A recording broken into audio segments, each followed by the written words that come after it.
Hello, friends. Thanks for joining us here at 6. I'm Elizabeth Val here with Greg Merriweather. Louisiana lawmakers are now in special session, and your vote could be on the move.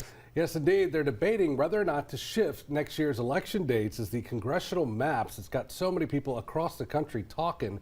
They now hang in the balance at the Supreme Court. Let's get into our Capitol correspondent, Liam Combs. He is live outside of the Capitol. Liam, good evening. What have we learned about this special session? Well, hey, Liz and Greg, good evening. So, of course, this all stems from that Supreme Court case where Louisiana's congressional maps are up for debate. If the Supreme Court comes back and rules that our maps are unconstitutional or illegal even, lawmakers will be in a scramble to redraw our map before the April primary election. And so what they're doing over the next week or so is looking to move that election back just a month to give them enough time in case the Supreme Court comes down and says that we have to redraw our map. But here's the catch. The Supreme Court has until technically next June to make the ruling.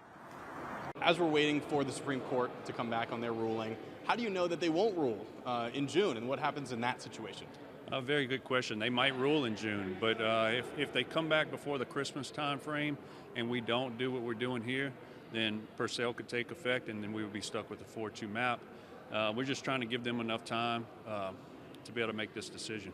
Senator Caleb Klein-Peter is running point on the election date pushback. His bill to do just that was debated in committee this afternoon. He says he's confident the Supreme Court will make its ruling by the end of the year. Texas has an election before ours, and that's why we're thinking that they might come back mid-December with a verdict on either unconstitutional or changing Section 2 of the Voters' Right Act.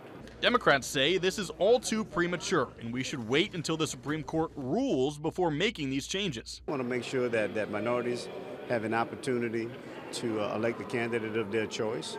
And we think that by moving these dates back by 30 days is all done with the intent of ultimately redrawing the maps that would dilute our vote and give us less of an opportunity to elect the candidate of our choice. But if lawmakers wait, that could mean the primary elections could take place under the old maps, regardless of the Supreme Court's ruling. Their hope is that the Supreme Court would rule prior to December 8th. But I don't know if that's possible, and I don't think anybody really knows that other than the court themselves. So if that does not happen, then this is all for nothing. So we'll see. So again, Democrats say they're going to try to stall this process, and Republicans are putting the cart before the horse here. And again, Republicans say this should all be a quick and easy process, expected to be out of here by Wednesday of next week. We'll bring you some coverage on our 9 News app on all that. Live outside the state capitol, I'm Liam Combs. Liam, thank you.